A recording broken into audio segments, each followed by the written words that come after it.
Numbers lie, the film does not. How did Bo Nix actually play in the Denver Broncos' first preseason game against the San Francisco 49ers?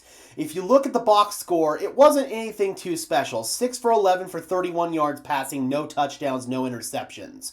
But if you actually look at the film, I feel like there are some positive things to build off of, but also some coaching points heading into next week that the Denver Broncos definitely need to clean up. So without further ado, let's go ahead and get into the film. All right, first pass, Bo Nix, 2025 preseason. This is going to be a really simple one right here. You're going to have Troy Franklin just running a simple 5-yard sit route. This is going to be an RPO. Bo's got two options on this play. Hand it off to RJ Harvey, or if you like to look for the sit route, which is wide open in this case, you take it.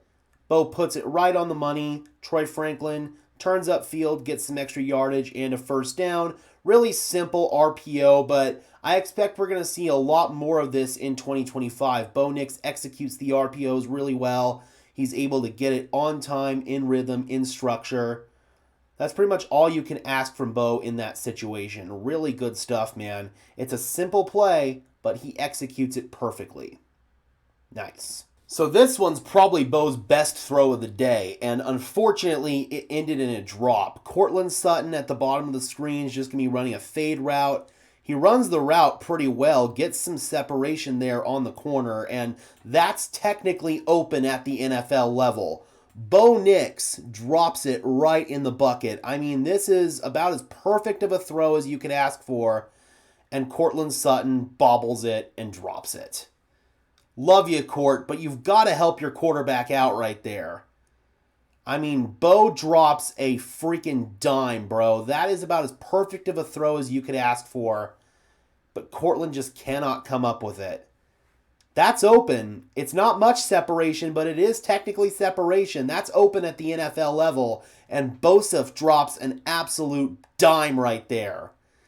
Again, man, Courtland, you've got to make that catch. I love you, but we just paid you a bunch of money. You've got to make catches like that in the regular season. So in this one here, this is one of those half good, half bad plays from Bo. So right off the bat, he's going to hit the bottom of his drop, and he's going to be dealing with some pressure. You're going to see that Luke Wattenberg kind of gets beat right there. He ends up on the ground, and he's got a guy in his face, Bo does. He still has time, though, to wind up, it feels like, but he doesn't like it. Whatever he's trying to throw, he just doesn't feel good about it. This is why I really can't stand the broadcast angle here, because we can't see what he's trying to look at downfield, so we don't know what he's trying to throw here, but he doesn't like it with the defender crashing in, so he pulls it down and does the hard part right there by avoiding that sack from number 93. That's a really great job by Bo, and then he goes into creation mode. You can see he's completely off platform here. He's just trying to get himself up at this point, and he tries to sort of flip it last second here to J.K. Dobbins, and the throw just isn't accurate. I'm not going to knock him too hard for that. At the end of the day, it's not a successful play, and there was hands to the face as well, so this ended up not even counting, and the Broncos got an automatic first down on the play, but still, he did the hard part right there, going into play creation and avoiding the sack. Unfortunately, the little toss right there isn't quite where he wanted it to be, but still an overall fun play from Bo avoiding that sack. This one here, going to have a little play action. Ben Powers is going to pull. And Bo, again, can't stand the broadcast angle. The all-22 isn't out yet, so we're working with what we have. Wide open in the flat right here is J.K. Dobbins, so this is a pretty easy decision. You throw it in the flat.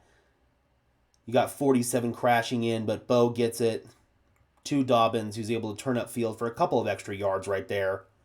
Good decision. Take the easy money. Get yourself in second and manageable on first down and 10.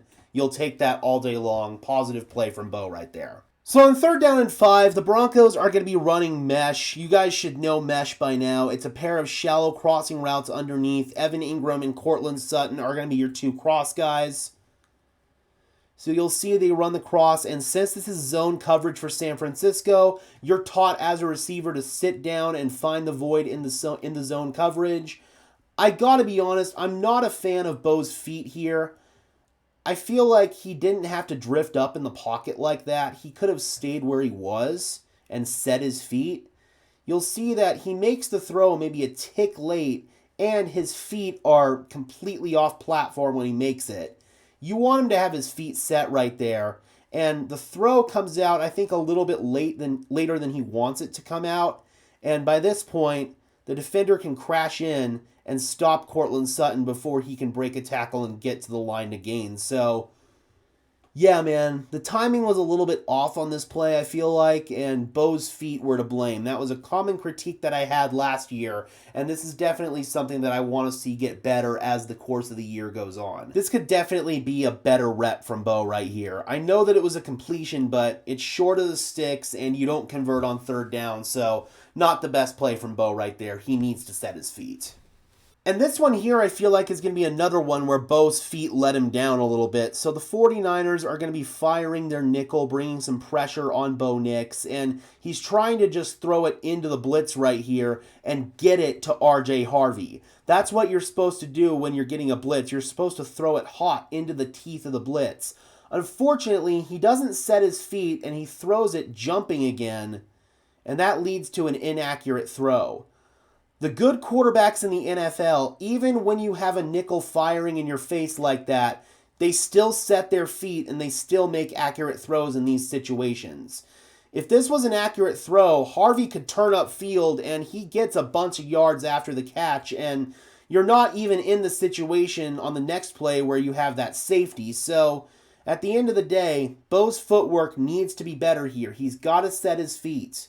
Throwing this jump pass here is not going to be sustainable at the NFL level. It leads to you sailing passes just like this one. Wildly inaccurate and a missed play right there because you had potential for Harvey to turn up field and probably get the first down. And then on the next play, this happens. So what the hell happened on this play? I feel like there are a couple of different coaching points here. The first one being that Denver screws up the protection. You're going to see that San Francisco is going to be firing this guy from the left side, and he's completely unblocked here. I don't think that's by design in the protection, especially when you consider that J.K. Dobbins is blocking nobody. You've got a hat on this side because Quinn Miners can take care of him. So I feel like J.K. Dobbins needs to be over here blocking this guy who's firing off the edge. So I feel like the protection was completely messed up from the get-go. Is that on Luke Wattenberg? Is that on Bo Nix? I have no clue. Whoever was in charge of setting the protection on this play, I feel like screwed it up.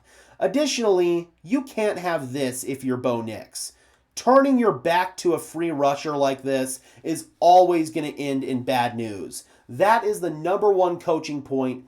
Even if it's going to be an intentional grounding, I would much rather Bo just set his feet and throw it away from the pocket and eat the intentional grounding penalty, or stand in and throw it at the feet of your wide receiver right there and just throw it in the dirt.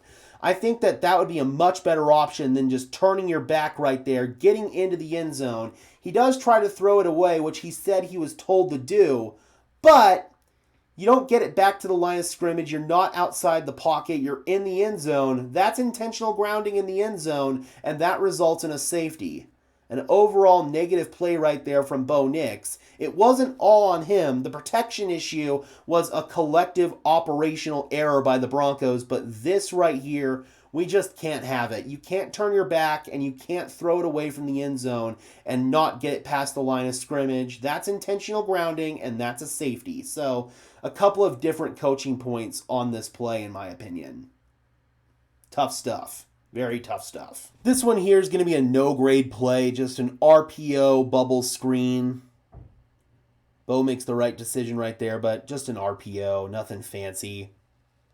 Figured I'd show it, but this one's not going to really go down in the grade sheet. Simple play, designed play from Sean Payton right there. Good play call, good execution from Bo. Nothing more to add than that. Here we've got another one that Bo's probably going to want back. It's going to be a 3rd down and 5 drop back play, and Troy Franklin is going to be running sort of this straight line knife route here across the middle of the field. So you're going to see him kind of just run this diagonal route. Not really a true crosser. It's kind of what I like to call a knife route. And he's got a step right there, and Bo underthrows it a little bit. If Bo puts that out a little bit further, then I feel like this has a chance to be a completion. The safety's not getting over there in time. So, yeah, this is one that Bo wants a little bit more mustard on. Look at his feet there. His feet are good. I don't have any issues with the footwork on this given play, but you just got to put a little more oomph on the throw, and Bo was definitely frustrated afterwards. He knew that he needed to put a little bit more on that one, and he just didn't. Not the worst play in the world, but the coaching point on that one is definitely to put a little bit more air under that throw and just throw it with a little bit more touch, and that's probably a completion. So, yep, there's definitely a learning point on this throw, I feel like. Just like there's a learning point on all of these plays in the preseason. But then he comes back, Sean Payton goes for it on 4th down and makes a really nice throw. You've got Troy Franklin here who's going to be running an in-breaker. Nothing too fancy at all, but Bo Nix does a great job climbing the pocket, sets his feet. His footwork is fantastic on this play, and delivers a strike over the middle, allows Franklin to jump up and get it. Really good stuff right there. Puts it in a position where his guy can go up and make the play. Only his guy. So I feel like it's a little bit high on purpose, because I know some people are going to critique, it was too high, should have hit him in the chest. I feel like he put it high on purpose. That way, if it sailed a little bit, it would be no harm, no foul, and nobody would get it. So that's just kind of my thoughts right there. I feel like that's a really good job climbing the pocket, and delivers a strike to convert on 4th down. His best throw of the day that was actually caught. I do feel like that Sutton throw was sick, but this is his best one of the day that was actually caught. So here we have the last throw from Bo of the day, and Ryan Harris on the local 9 News broadcast said that this was underthrown. I disagree. I think Bo put it where he needed to put it. It's just going to be a jump ball fade to Courtland Sutton in the end zone. I think that ball is exactly where it needs to be. I think Courtland has an opportunity to climb the imaginary ladder and make that play. But credit to the DB, he made a better play on the ball right there. So I'm not going to negatively grade Bo at all for that throw. He puts it high, puts it where Sutton can jump up and get it. But these DBs get paid too, and this guy just made a better play. Credit to him. Yeah, I don't think that's underthrown at all. I think that's right where it needed to be. And quite frankly, Sutton probably could have been a little bit more physical at the catch point, and he could have come down with it. But you'll see the hand fighting right there between Sutton and the DB just won the play right there, and he broke it up. I don't think that's underthrown. Some might disagree, but I think that was a good throw from Bo. Just a really good play right there by the DB. So overall, I thought that Bo had a much better day than he's going to get credit for. He had that really nice throw along the sideline to Sutton. He's got to catch that, man. Courtland's got to help out his quarterback. Then he had that 50-50 ball in the end zone, and if Courtland had come down with that, then I feel like we would have been talking about a much different day from Bo Nix. That safety wasn't a good play. That's got to get cleaned up. Had a couple of other plays where his footwork let him down. That's got to get cleaned up. But overall, he looked like about how you'd expect a player to look after not playing football for 6 months. It's the first preseason game. This is the time of the year where you're going to make mistakes. You're trying out new things, so on and so forth. I think Bo Nix is going to be just fine, and the film was a lot better than what the numbers say. Alright, Broncos country, be sure to leave a like on this video as well as subscribe and ring the bell so these videos appear in your notification feed. I would really appreciate it, guys. Those are both free and easy ways to show your support. It helps tell YouTube's algorithm to push us out, and it helps us get seen by more and more members of Broncos country just like you and me. Additionally, if you want to go above and beyond in supporting the channel, please consider becoming a channel member today. That would be absolutely incredible. Link is in the description below. You can get some extra perks and incentives in exchange for helping me out and helping out the channel in general. Alright guys, and until next time, I'm your host Gage Madrid, saying peace out.